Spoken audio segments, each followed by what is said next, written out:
What if paradise wasn't just beaches and luxury resorts, but a completely different way of living? Before the postcards, before the tourists, before the fantasy sold to the world, French Polynesia was not a vacation. It was a civilization, a place where land was shared, not owned, where time moved with the ocean, not the clock, where community mattered more than wealth, and survival depended on balance, not control. This is not the paradise you were shown. This is the real life of French Polynesia before it was turned into a dream for others. French Polynesia is often imagined as luxury and escape, a place framed by postcards, overwater bungalows, and endless blue. But for the people who live here, life is not a vacation. It is shaped by the ocean, by community, and by a relationship with time that moves differently than the rest of the world. The sea is not scenery. It is food, travel, memory, and responsibility. Community is not a concept. It is survival, and time is not rushed. It is listened to. Today, we explore 7 truths about life in French Polynesia, not from brochures or advertisements, but from everyday reality. Fact number 1. Life moves slowly. In French Polynesia, time is not something to be chased. It is something to be respected. Schedules exist, but they bend. Conversations are not rushed. Moments are allowed to unfold fully, without apology. Life follows natural rhythms, the rising and setting of the sun, the pull of the tides, the needs of people rather than the pressure of clocks. A greeting can last minutes. A shared meal can last hours. Silence is not awkward, it is comfortable. What outsiders sometimes mistake for delay or inefficiency is something else entirely. It is presence. It is patience. It is an understanding that life is not meant to be hurried through. Here, slowing down is not laziness. It is wisdom passed quietly from one generation to the next. Fact number 2. Everything is expensive. Paradise comes at a cost, and in French Polynesia, that cost is felt every day. Because the islands sit far from major trade routes, most goods must be imported. Food, fuel, building materials, and basic essentials arrive by ship or plane, and every mile adds to the price. A simple grocery trip can feel heavy. Electricity and transportation stretch household budgets.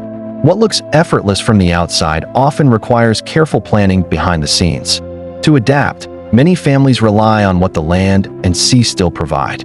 Fishing is not a hobby, it is sustenance. Farming is not nostalgia, it is survival. Sharing resources is not charity, it is tradition. A catch from the ocean is divided. A harvest is shared. Neighbors support one another quietly, without keeping score. Here, wealth is not measured by how much you own. It is measured by how well you endure, how deeply you're connected, and how reliably you show up for one another. Resilience is the real currency of the islands. This story is not meant to romanticize life here, or suggest a single experience for everyone. French Polynesia is made up of many islands, many communities, and many realities. Each carries its own challenges, traditions, and ways of living.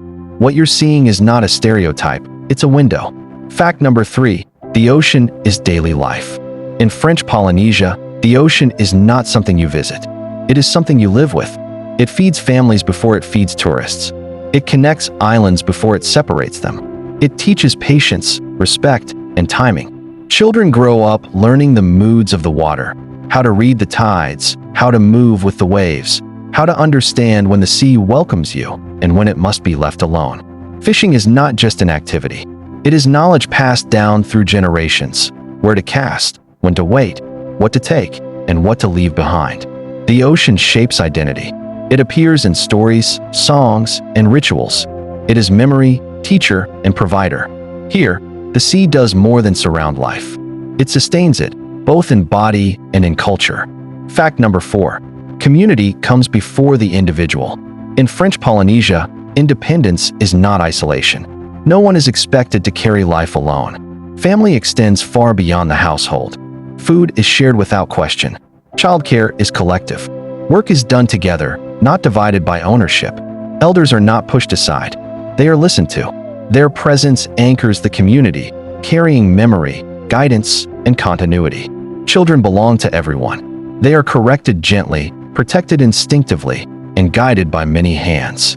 No single parent bears the weight alone. Belonging matters more than accumulation. Relationships matter more than status.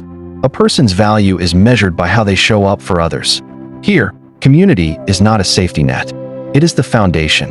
Fact number 5. French and Polynesian cultures coexist. Life in French Polynesia moves between two worlds. French influence shapes daily structure, laws, schools, healthcare, administration, and currency. Children learn French in classrooms.